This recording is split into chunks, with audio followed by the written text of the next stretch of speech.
प्रेरित 25 अध्याय आज अध्ययन करने समय यार प्रसंग हूँ निर्भीक सेवक।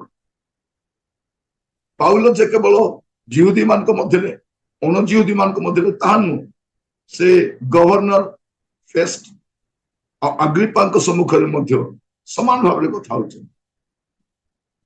आम गत दिन मान देखुलु एम मूल प्रसंग थे ख्रीष्ट। ख्रीष्ट ही एम प्रसंग। आप यूट्यूब रे मोर मेसेज शुणी पारे ख्रीष्ट मोर इष्ट। ख्रीष्ट मोर इष्ट आप शुण ख्रीष्ट को सब बेले निरवच्छिन्न भाव में लोक उपेक्षा कर ख्रीष्ट को एम प्रकाश कर जो माने बाप्तिजक जोहन को ताड़ना करते जो माने जीसु को ताड़ना करते जो माने पितर को ताड़ना करते से माने पाउल को भी ताड़ना कर आम सब बेले बाहर ही ताड़ना अपेक्षा करूँ किंतु भीतर भी ताड़ना आसी पाए माने आपण को बाहर भी ताड़ना आसो आपण को भीतर भी ताड़ना आस आप अपेक्षा रहा दरकार जे केते बेले भी आपण जीवन में ताड़ना आसो आसब ही आसब। पाउल को कहुई तुम्हें जो आग को जाऊच तुम सहित ताड़ना रही प्रिय भाई बहन माने ताड़ना विहीन सेवा कार्य न समस्या विहीन ख्रीस्टियान जीवन नटा रही आईटा अंगांगी भाव जड़ित। आज आम देखा प्रथम 12 पद जब आम पढ़ा से देखिपर फेस्ट और पाउल फेस्ट और पाउल प्रथम 12 पद 13 पद आम जदि 27 पद देखा फेस्ट और अग्रिप्पा। फेस्ट होचंदी गवर्नर अग्रिप्पा होचंदी राजा। आपण गोटे विषय देखिए जे पाउल ए दिन मानक वीआईपी मान पाखे सेवा कार्य कर ऑर्डिनरी लोक मान पाखे नुहे। आम जदि 23 अध्याय देखी देखी आसवा आपण आम 22 अध्याय देखुचु जेरुसालेम रो जनसाधारण पाखे से प्रचार कर भिड़ अच्छा प्रचार कर 23 अध्याय प्रधान जाजक मान पाखे पाउल सेवा कार्य कर 24 अध्याय फिलिक्स को पाखे सेवा कार्य कर अध्याय फेस्ट जे गवर्नर पाखे वाक्य दौरान आउे राजा अग्रिप्पा सम्मुख माने एवं पाउल सेवा कार्य वीआईपी मान चली से केवल साधारण लोक मान पाखे नुहे असाधारण लोक मान पाखे भी जाऊँ। जब आम देखा प्रेरित तार 9 पर्व 15 पद प्रेरित 9 पर्व 15 पद पढ़े टे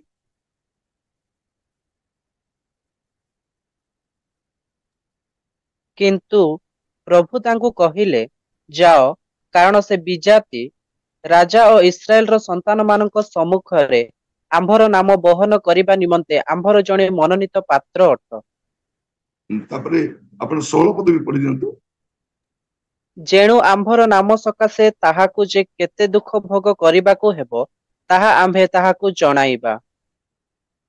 देखंतु प्रभुंकर आह्वान स्पष्ट अटे।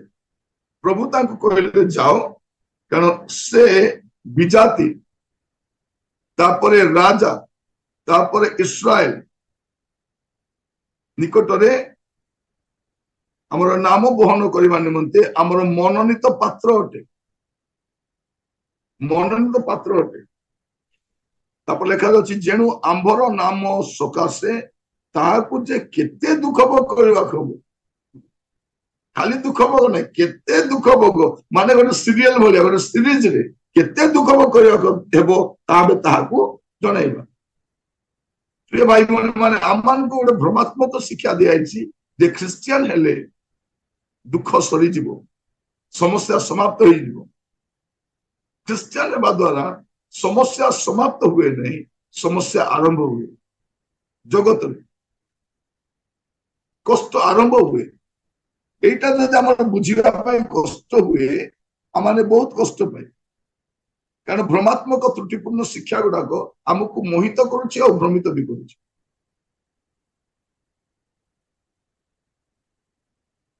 विजाति मान मध्य सुसमाचार सेवा कार्य राजा मान माने सेक्युलर पब्लिक माने इस्राएल माने धार्मिक लोक माने धर्मपरायण लोक माने उद्दीपनामूलक सेवा आसंता माने प्रथम प्रेरित 25 पर्व तार प्रथम पदर 5 पद पड़ी सेथिरे फेस्ट अधिपति पद ग्रहण करी 3 दिन उतारे काइसरियारु जेरुसालेम को गले पुणी प्रधान याजक माने और जिहुदी मानकर मुख्य व्यक्ति माने पाउलंक विरुद्ध रे तांको निकटरे आवेदन कले आउ से जेपरि तांको जेरुसालेम को डकाई पठांती एथि निमंते विनती पूर्वक तांको विरुद्ध रे एही अनुग्रह प्रार्थना कले पुणी से माने तांको बाटरे बोध करिबा निमंते छकी बसिले सेथिरे फेस्ट उत्तर देले पाउल काइसरिया रे बंदी होई रही अछंती आउ आम्भे निजे शीघ्र सेठाकू जाउअछु अतएव तुम्भ मानक मध्यरे जेउ माने क्षमतापन्न से माने आम्भ संगरे जाई से लोकर जदि कोनोसी दोष थाए तेबे तार विरुद्ध रे अभियोग करंतु एटा में देखु जेतेबेले फेस्ट नुआ गवर्नर हेले से नुआ भाबरे गवर्नर पद ग्रहण करिसंती सही समय कौन होची लोक माने ताको कतिके जाउछंती आ गुहारी करूछंती जे नाइ ताको तिके जेरुसालेम को नहीं आसो सेटुएट को नहीं आसो ये बुझी गले जे माने पाउलम को रास्ता नहीं मारिबा पाई इच्छा करूछन माने भाबी देखंतु कि बली भाबरे षडयंत्र आज आम बाहर ताड़ना पाउछु किंतु से माने पाइतिले भीतर ताड़ना सेवक माने मंडली मधुर ताड़ना पाइबे पाउलम को शत्रु भाव देखुछन अनेक अभियोग आम गत अध्याय देखुथिलु तांको विरुद्ध केते अभियोग करूछन ये एटा कहउतिले सेटा कहउतिले पाउल गोटे गोटे खंडन करूछन तबे एठी मध्ये हम देखुछु जे माने फेस्ट अधिपति ग्रहण कला परे ए माने 3 दिन भीतर कहउछते प्लीज तांको आपण नै के आसो ये कौन कहले जदि तुम किसी अभियोग अच्छी मु चाहूची मो सहित तुम मैंने आस से जदि विरुद्ध में किसी अभियोग थाए दंड दबा यहाँ प्रथम भाग तापर आम 6 रु 12 पद पढ़ा 6 पद 12 पद परे से सेमानक मध्यरे 8 बा 10 दिन रु अधिक न रही काइसरिया को बाहुड़ी गले आउ परदिन विचारासन रे बसी पाउलं को आनिबा निमंते आज्ञा देले से आसंते जेरुसालेम रो आगत जिहुदी माने तांको चारिआडे ठिया होई तांको विरुद्ध रे अनेक पुणी गुरुतर अभियोग आनिबाकू लागिले किंतु से माने सेही सबु प्रमाण करि पारिले नाही सेथिरे पाउल अपना पक्ष समर्थन करी कहिले जिहुदी मानक व्यवस्था विरुद्ध रे कि मंदिर विरुद्ध रे कि काइसरंक विरुद्ध रे मु कोनोसी अपराध करि नाही किंतु फेस्ट जिहुदी मानकर प्रिय पात्र हेबाकू इच्छा करी पाउलंकु उत्तर देले तुम्भे कि जेरुसालेम को जाई से स्थान रे आंभ साक्षात रे एही सब विषय घेरी विचारित हेबाकू इच्छा करूअछ मात्र पाउल कहिले मु काइसरंक विचारासन सम्मुख रे ठिया होई अछि से स्थान रे मोहर विचार हेबा उचित मु जिहुदी मानक प्रति कोनोसी अन्याय करी नाही आपण मध्य ताहा अति उत्तम रूपे जानती तेबे जदि मु अन्यायकारी होई थाए और मृत्यु योग्य कोनोसी कर्म करी थाए ताहेले मु मृत्यु भोग करिबाकू नास्ति करू नाही किंतु एमाने मो विरुद्ध रे जहा सब अभियोग करी अछंती सेही सब मध्य रे जदि पदे सत्य नाही ताहेले कोनोसी व्यक्ति सेमानक हस्तरे मते समर्पण करि पारंती नाही मु काइसरंक छामुरे विचारित हेबा निमंते प्रार्थना करूअछि सेथिरे फेस्ट मंत्रिमंडल सहित परामर्श करी उत्तर देले तुम्भे काइसरंक छामुरे विचारित हेबा निमंते प्रार्थना करिअछ तुम्भे काइसरंक निकटकू जीव एटा में देखु देखंतु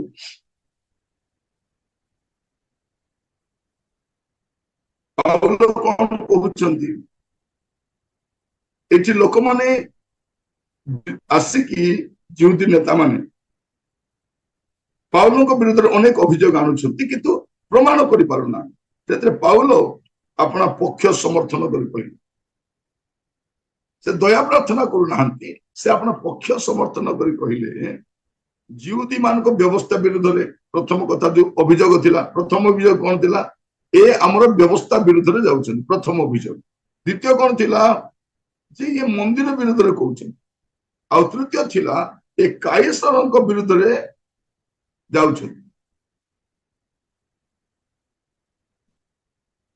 आउ चतुर्थ विषय होछि दोष बदले ए जिहुदी मानकर विरुद्ध रे जाउछि। ए सब कहिबा द्वारा पाउल गोटे कथा कहउछन मु काहारी विरुद्ध रे किछि करिन तार पक्ष समर्थन करी से कहउछन। से कहउछन मु व्यवस्था विरोधी नुहे। आपण देखिबे रोमियो 6 पर्व 14 पद।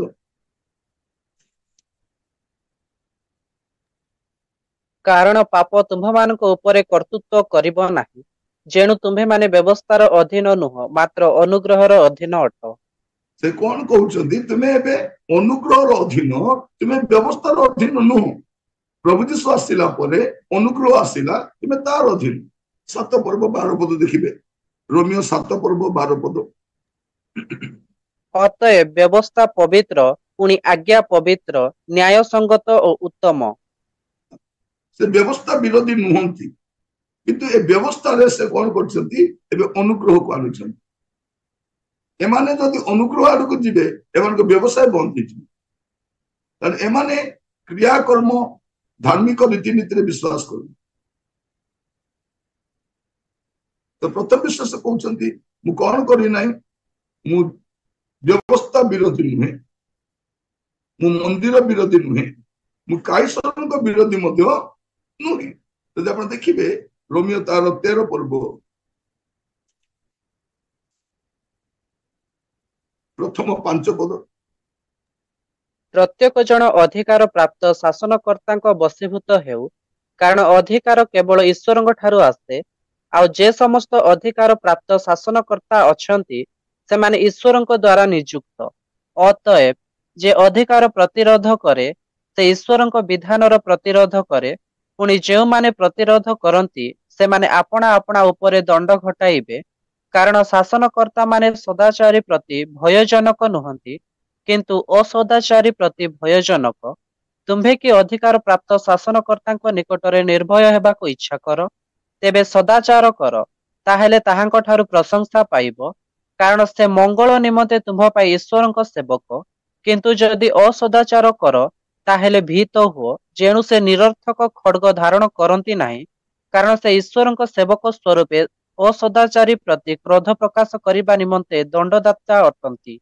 ଅତଏବ କେବଳ କ୍ରୋଧର ଭୟରେ ନୁହେଁ ମାତ୍ର ବିବେକ ହେତୁ ମଧ୍ୟ ବଶୀଭୂତ ହେବା ଆବଶ୍ୟକ।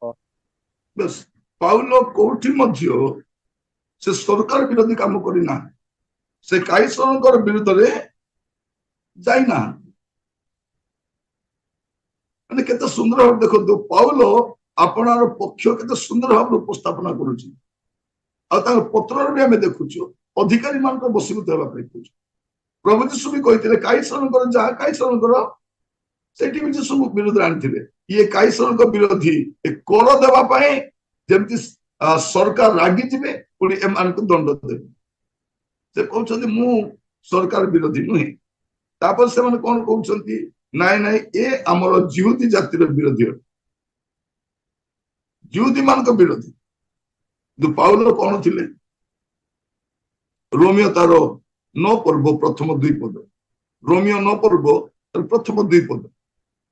मोहर हृदय जे गभीर दुख और निरंतर वेदना हेउअछि, एहा मु ख्रीष्टଙ୍କ साक्षातरे सत्य कहुअछि, मिथ्या कहु नाही। मोहर विवेक पवित्र आत्माଙ୍କ प्रभावरे मो सहित साक्ष्य देउअछि। 3 पद भी पढ़ी दियंतु। कारण जेउ माने शारीरिक भावे मोहर आत्मीय एपरि मोहर भाई मानक निमंते मु निजे ख्रीष्टଙ୍କ ठारू पृथक रही शापग्रस्त हेबा पाई इच्छा करि पारती। देखो तो केते बड़ विषय से कहउछन्ती निजर लोकमानक पाई तांको भितरे केते अनुकंपा अछि, केते आदर अछि, केते सम्मान अछि, और से केते प्रार्थना करूछन। और से कहउछन्ती मोर हृदय रे जे गभीर दुख और निरंतर वेदना होछि। कोन पाए मोर जिहुदी लोकमान एमाने कहउछन्ती ये जिहुदी विरोधी बोली, किंतु ये जिहुदी मन पे प्रार्थना करूछ। निर्भीक सेवक आज प्रसंग होची निर्भीक सेवक। ଆପଣଙ୍କୁ ଯେବେ ମଧ୍ୟ ଖ୍ରୀଷ୍ଟଙ୍କ ପାଇଁ ସାକ୍ଷୀ ହେବା ପାଇଁ ପଡେ ଆପଣ ନିର୍ଭୀକ ଭାବରେ କଥା ହୁଅନ୍ତୁ। ବାକି ସମୟରେ ପାଟି ବନ୍ଦ କରନ୍ତୁ, ବାକି ସମୟରେ ନୀରବ ରୁହନ୍ତୁ। ଅବାନ୍ତର ଅସଙ୍ଗତ କଥାରେ ଆପଣ ଯୁକ୍ତିରେ ଯାଆନ୍ତୁ, କିନ୍ତୁ ପ୍ରଭୁଙ୍କ ବିଷୟରେ କହିବା ପାଇଁ ଯେବେ ସୁଯୋଗ ମିଳେ ଆପଣ ନିର୍ଭୀକ ଭାବରେ କଥା ହୁଅନ୍ତୁ। ଆଉ ସେଇ ସମୟରେ ପବିତ୍ର ଆତ୍ମା ଆପଣଙ୍କୁ ଶକ୍ତି ଦେବେ।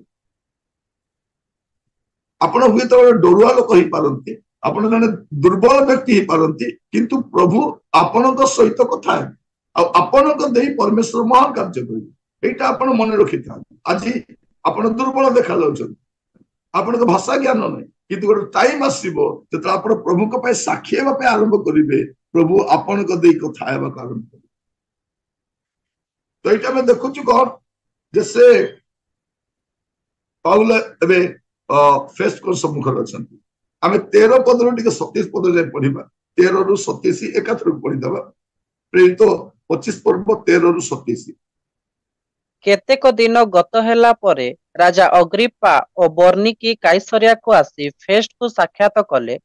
ସେମାନେ ଅନେକ ଦିନ ସେ ସ୍ଥାନରେ ରୁହନ୍ତେ ରାଜାଙ୍କ ଆଗରେ ଫେଷ୍ଟ ପାଉଲଙ୍କ କଥା ଜଣାଇ କହିଲେ, ଫେଲିକ୍ସ ଜଣେ ଲୋକଙ୍କୁ ବନ୍ଦୀ କରି ରଖିଯାଇ ଅଛନ୍ତି। ମୁଁ ଜେରୁସାଲେମରେ ଥିବା ସମୟରେ ଜିହୁଦୀ ମାନଙ୍କର ପ୍ରଧାନ ଯାଜକ ବର୍ଗ ଓ ପ୍ରାଚୀନ ମାନେ ତାହା ବିଷୟରେ ମୋ ନିକଟରେ ଆବେଦନ କରି ତାହା ବିରୁଦ୍ଧରେ ଦଣ୍ଡାଜ୍ଞା ପ୍ରାର୍ଥନା କଲେ। ମୁଁ ସେମାନଙ୍କୁ ଉତ୍ତର ଦେଲି, ବାଦୀ ଓ ପ୍ରତିବାଦୀ ମୁଖାମୁଖି ନ ହେବା ପର୍ଯ୍ୟନ୍ତ, ପୁଣି ପ୍ରତିବାଦୀ ତାହା ବିରୁଦ୍ଧରେ କରାଯାଇଥିବା ଅଭିଯୋଗ ସମ୍ବନ୍ଧରେ ଆତ୍ମପକ୍ଷ ସମର୍ଥନ କରିବାର ସୁଯୋଗ ନ ପାଇବା ପର୍ଯ୍ୟନ୍ତ ତାକୁ ସମର୍ପଣ କରିବା ରୋମୀୟ ମାନଙ୍କର ବିଧି ନୁହେଁ। ଏଣୁ ସେମାନେ ମୋ ସଙ୍ଗରେ ଏ ସ୍ଥାନକୁ ଆସନ୍ତେ ମୁଁ ବିଳମ୍ବ ନ କରି ପରଦିନ ବିଚାରାସନରେ ବସି ସେହି ଲୋକଙ୍କୁ ଆଣିବା ନିମନ୍ତେ ଆଜ୍ଞା ଦେଲି। ଅଭିଯୋଗକାରୀମାନେ ଠିଆ ହୋଇ ମୁଁ ଯେ ପ୍ରକାର ଦୋଷର କଥା ଅପେକ୍ଷା କରୁଥିଲି ସେପରି କୌଣସି ଅଭିଯୋଗ ତାହା ସମ୍ବନ୍ଧରେ ଆଣିଲେ ନାହିଁ, କିନ୍ତୁ ସେମାନଙ୍କର ସ୍ୱଧର୍ମ ପୁଣି ଯୀଶୁ ନାମକ ଜଣେ ମୃତ ବ୍ୟକ୍ତି ଯାହାକୁ ପାଉଲ ସଜୀବ ବୋଲି କହୁଥିଲା, ସେହି ସବୁ ବିଷୟରେ ତାହା ବିରୁଦ୍ଧରେ ସେମାନଙ୍କର କେତେକ ବିବାଦ ଥିଲା। ଏହି ସମସ୍ତ ବିଷୟ କି ପ୍ରକାରେ ଅନୁସନ୍ଧାନ କରିବି ବୋଲି ମୁଁ ହତବୁଦ୍ଧି ହୋଇ ସେ ଜେରୁସାଲେମକୁ ଯାଇ ସେଠାରେ ଏ ସମସ୍ତ ବିଷୟରେ ବିଚାରିତ ହେବା ପାଇଁ ଇଚ୍ଛା କରେ କି ନାହିଁ ଏହା ପଚାରିଲି। କିନ୍ତୁ ପାଉଲ ସମ୍ରାଟଙ୍କ ବିଚାର ନିମନ୍ତେ ରଖା ହେବା ପାଇଁ ପ୍ରାର୍ଥନା କରନ୍ତେ ମୁଁ ତାଙ୍କୁ କାଇସରଙ୍କ ନିକଟକୁ ନ ପଠାଇବା ପର୍ଯ୍ୟନ୍ତ ବନ୍ଦୀ କରି ରଖିବାକୁ ଆଜ୍ଞା ଦେଲି। ସେଥିରେ ଅଗ୍ରିପ୍ପା ଫେଷ୍ଟକୁ କହିଲେ, ଆମ୍ଭେ ମଧ୍ୟ ସ୍ୱୟଂ ସେଇ ଲୋକର କଥା ଶୁଣିବାକୁ ଇଚ୍ଛା କରୁଅଛୁ। ସେ କହିଲେ, କାଲି ଆପଣ ତାର କଥା ଶୁଣିବେ। ଅତଏବ ପରଦିନ ଅଗ୍ରିପ୍ପା ଓ ବର୍ନିକି ମହାସମାରୋହରେ ଆସି ସେନାପତି ଓ ନଗରର ମୁଖ୍ୟ ବ୍ୟକ୍ତିଙ୍କ ସହିତ ବିଚାରାଳୟରେ ପ୍ରବିଷ୍ଟ ହୁଅନ୍ତେ ଫେଷ୍ଟଙ୍କ ଆଜ୍ଞା ଅନୁସାରେ ପାଉଲ ଅଣାଗଲେ। ସେଥିରେ ଫେଷ୍ଟ କହିଲେ, ହେ ରାଜନ ଅଗ୍ରିପ୍ପା ଓ ଆମ୍ଭମାନଙ୍କ ସହିତ ଏହି ସ୍ଥାନରେ ଉପସ୍ଥିତ ମହାଶୟ ବୃନ୍ଦ, ଆପଣମାନେ ଏହି ଲୋକଙ୍କୁ ଦେଖୁଅଛନ୍ତି। ଏହା ବିରୁଦ୍ଧରେ ଜେରୁସାଲେମରେ ଓ ଏହି ସ୍ଥାନରେ ମଧ୍ୟ ଜିହୁଦୀ ଲୋକ ସମୂହ ଆମ୍ଭ ନିକଟରେ ଆବେଦନ କରି ତାର ଆଉ ବଞ୍ଚି ରହିବା ଉଚିତ ନୁହେଁ ବୋଲି ଚିତ୍କାର କଲେ, କିନ୍ତୁ ସେ ମୃତ୍ୟୁ ଯୋଗ୍ୟ କୌଣସି କର୍ମ କରିନାହିଁ ବୋଲି ମୁଁ ବୁଝିଲି। ଆଉ ସେ ନିଜେ ସମ୍ରାଟଙ୍କ ଛାମୁରେ ବିଚାରିତ ହେବା ନିମନ୍ତେ ପ୍ରାର୍ଥନା କରିବାରୁ ମୁଁ ତାଙ୍କୁ ପଠାଇବା ନିମନ୍ତେ ସ୍ଥିର କଲି। ମୋର ପ୍ରଭୁଙ୍କ ଛାମୁରୁ ତାର ବିଷୟରେ ଲେଖିବା ନିମନ୍ତେ ମୋର କୌଣସି ନିଶ୍ଚିନ୍ତ ବିଷୟ ନାହିଁ। ଏଣୁ ବିଚାର କରି ଯେପରି ମୁଁ ଲେଖିବା ନିମନ୍ତେ କିଛି ପାଇପାରେ, ଏଥିପାଇଁ ତାଙ୍କୁ ଆପଣମାନଙ୍କ ବିଶେଷତଃ ହେ ରାଜନ ଅଗ୍ରିପ୍ପା ଆପଣଙ୍କ ସମ୍ମୁଖକୁ ଆଣିଅଛି। କାରଣ ବନ୍ଦୀକି ପଠାଇବା ସମୟରେ ତା ବିରୁଦ୍ଧରେ ଅଭିଯୋଗ ଗୁଡିକ ନିର୍ଦ୍ଦେଶ ନ କରିବା ମତେ ଅସଙ୍ଗତ ବୋଧ ହେଉଅଛି।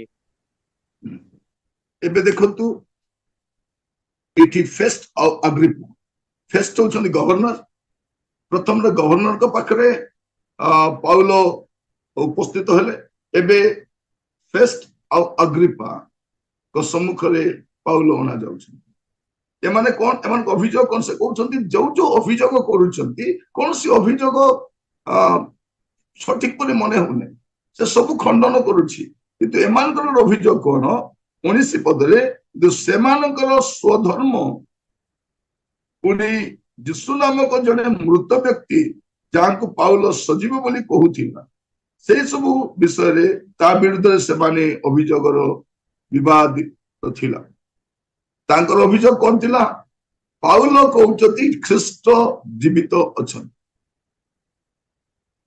जते बेले आपण सेटा सेमाने भी ग्रहण करू नथिले हमर भारतीय मान पे भी बहुत कष्ट है कष्ट ना नहीं कारण हमर देश रे एते एते देवी देवता माने अछंती कई जीवित नहंती आ सेठी जदी आमे ख्रीष्टन को जीवित बोली उपस्थापना करिबा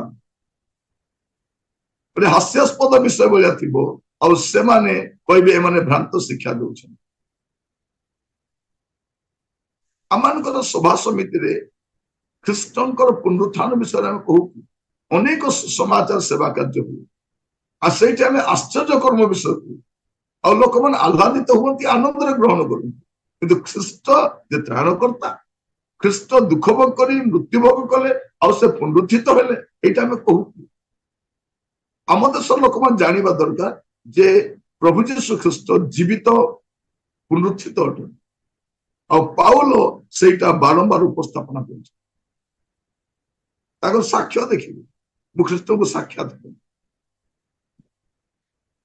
माने ख्रीष्ट को दर्शन पाई व्यक्तिर परिप्रकाश देख तेणु करंथियो मंडली को लिखा समय ख्रीष्ट अनेक को दर्शन देले आ से निज कथा भी कहती मते से दर्शन दे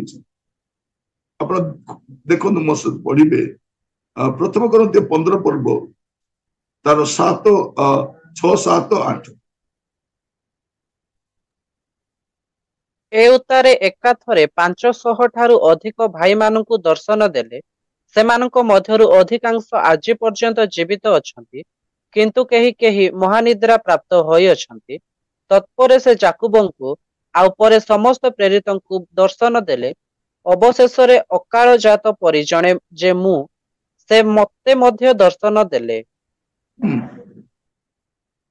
आमे जतल देखिबा 3 पद और 4 पद रे जे ख्रीष्ट शास्त्र अनुसार मृत्यु भोग कले शास्त्र अनुसार समाधि प्राप्त हेले और शास्त्र अनुसार उत्थापित हेले तो एटा से उपस्थापन ख्रीष्ट शास्त्र अनुसार से व्यवस्था बाहर नुहंती से व्यवस्था मध्य ही से अछंती से व्यवस्था दाता परमेश्वर से व्यवस्था को केबे लोप करंती नहीं व्यवस्था को सफल करंती तो पाउल को विरुद्ध जो अभियोग आसुची से अभियोग कौन जे ये विरोधी होते ये व्यवस्था विरोधी ये मंदिर विरोधी ये काइसर को विरोधी और ये ज्योति मान को विरोधी किंतु पाउल को सेवा कार्य दिन मान को देखु वीआईपी मान को मध्य सम्भ्रांत लोक मान को मध्य पाउल सेवा कार्य प्रथम रे से जा प्रधान याजक से दलस्थ दउछती पर फिलिस को पाखु जाउछती पर फेस को पाखु जाउछती एबे राजा अग्रिप्पा को पाखे अछि हमें आसंता अध्याय रे पाउलंकर मुखरु ओडे निर्भीक भाव रे उपस्थापना करूथिबा साक्ष्य को हमें सुनि पारि प्रभु आपन को मते अनुग्रह करंतु जे आमान को जीवन रे मध्य परिस्थिति विपरीत हेबा समय हमें निर्भीक भाव रे कथा आइ पारि साक्षी हेबा पाए बारंबार सुजोग मिलिबो नहीं जेबे सुजोग मिलिबो आमे कथा हेबा दर हमर चमड़ार डर रे मृत्युर डर रे आमे निरव रही परिबानी मृत्यु तो एमिति भी आसीबो सेमिति भी आसी आपण निरव रही गले भी मरि जिबे साक्ष्य देले भी मरिबे किंतु पाउलंकर देखंतु निर्भीक भाव रे प्रभु तांको बाछि चंदी कोन पाए से सेवा कार्य केते स्पष्ट भाव रे प्रभु तांकर द्वारा कौन करिबा पई जाउछंती से विजाति मान को पाखु जिबे से राजा मान को निकट जिबे से इस्राएल मान को निकट जिबे एबे से राजा मान को पाख सेवा करूछ प्रभु जो कार्य पई ताको बाछि चंती से कार्य पई व्यवहार करूछ हमें गोटे निर्भीक सेवक को देखुछ आद्य मंडलीर सेवक मान ए प्रकार थिले आ एभली भाव रे से माने पृथ्वीर प्रांत पर्यंत सेवा कार्य करि जाय प्रभु अनुग्रह करंतु ए शेष दिन मान कर मध्य एपरि निर्भीक दास मान को उठांतु सेवक मान को उठांतु जेपरि से माने आज पर्यंत हमर कोनोसी प्रचारक मान को पार्लियामेंट रे डाकी सुनि ना मंत्री मंडल डाकी सुनि ना सुनिबा दरकार आईएएस ऑफिसर मान आम देशर बड़ बड़ धनी सम्रांत लोक माने टिके जीसुଙ୍କ विषय हमको कहंतु आम आशीर्वाद करने जीवा ना कि ख्रीष्ट किए ता उपस्थापन करवा जीवार अछि प्रभु ए प्रकार सेवक मान को उठांतु बाइबल सुशिक्षित निर्भीक और सत्य उपस्थापक सेवक मान को प्रभु उठांतु जेपरि सेमान कतिरे मध्य वाक्य कहि पारे चक्षु बंद करवा प्रार्थना करिबा अनुग्रहकारी पिता परमेश्वर आपको धन्यवाद दूँ आपण वाक्य माध्यम आम सहित कथा धन्यवाद प्रभु परमेश्वर आपण नाम जयगान हो आपण नाम स्तुतिगान हो प्रभु आपण महान सामर्थ्य परमेश्वर आपण आम साहाय्य करंतु जेपर आम प्रत्येक प्रभु वाक्य अनुसार बढ़ी पारिबु विपरीत परिस्थिति कष्टकर परिस्थिति समस्यार परिस्थिति मध्य प्रभु आम आपण सहित आग को बढ़ी पारिबु ए प्रकार अनुग्रह करंतु राजा आपण को धन्यवाद दूची राजा मान को राजा आपण को धन्यवाद दूची प्रभु मान को प्रभु मैं आपण को धन्यवाद दूची आपण मान को सहित रही करेनी ए प्रभु आपण को नाम रो स्तुति हो राजा हालेलुया धन्यवाद राजा धन्यवाद प्रभु धन्यवाद आपण वाक्य द्वारा कथा धन्यवाद दूची पाउल को जीवन आपण मान को शिक्षा देछथि प्रभु ख्रीष्ट को उपस्थापना करबा पाए आमे संकोच लज्जाबोध न करू प्रभु एथि आम को साहाय्य कर आमर जीवन ख्रीष्ट समर्पित अटे ख्रीष्ट बंचिबा पाए आम को साहाय्य करंतु प्रत्येक को आपण हस्त रखी प्रार्थना आमर प्राणर प्रिय यीशु को नाम रे मांगिले आमीन।